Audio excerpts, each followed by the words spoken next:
नमस्कार गुड्डी किचन को आपण को स्वागत। आज आपण शेयर करने को नहीं आसी बिरी पुर दिया सुजी मंडा पिठा। देखा जी सुंदर खाइबा से स्वादिष्ट।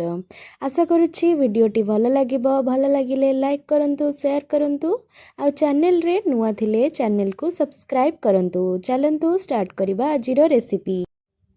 मु एठी बिरी 1 कप नहीं बिरी को 2-3 घंटा बतरे देइथिली तापरे बाटी देइथिली। बिरी फुलिबा पाई छाड़ी देइथिली 2-3 घंटा। सुजी एठी मु 2 कप नेइछि। गोटे करेई रे पानी गरम करि देइथिली आउ सेथिरे लूण पकेई देइछि। सेथिरे पानी फुटी सारिला परे सुजी को पकेई दबा। एबे आमे सुजी को भल्ल भाबे जंतिबा। मने रखिबे एइटा जेमिति न पोड़ी जाऊ।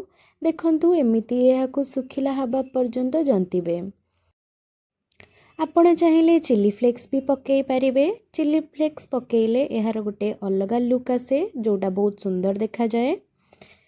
किछि समय ठंडा हबा पाई छाड़ी दबा। हल्का गरम थिला परे गोटे थाली रे जंता होइथिबा सुजी को बाहर करिबा ओ सुजी को चकड़िबा।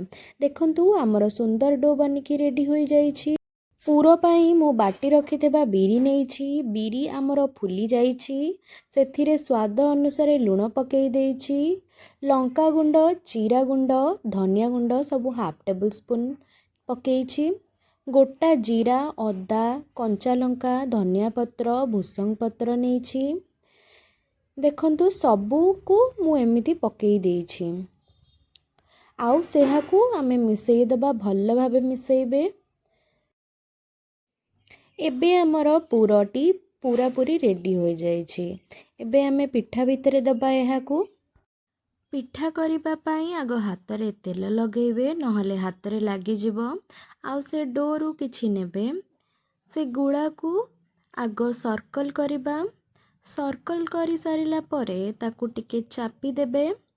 मने रखिबे बेसी जोर से चापिबेनी। हल्का करी चापिबे। तापरे एमिति कटोरी शेप देबे।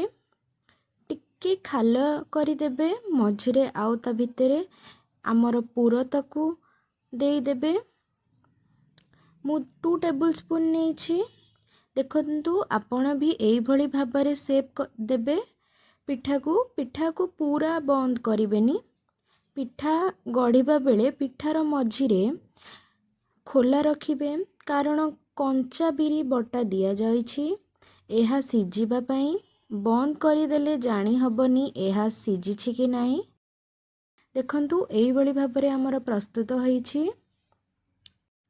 मु एमिति बाकी जाक गुळारे भी बनेई देइछि। देखंतु पिठाटी को एबे आमे स्टीम दबा। गोटे डेक्ची रे पानी गरम करि देइछि आउ ता ऊपरे गोटे एमिति होल थिबा जगह रखि देबे।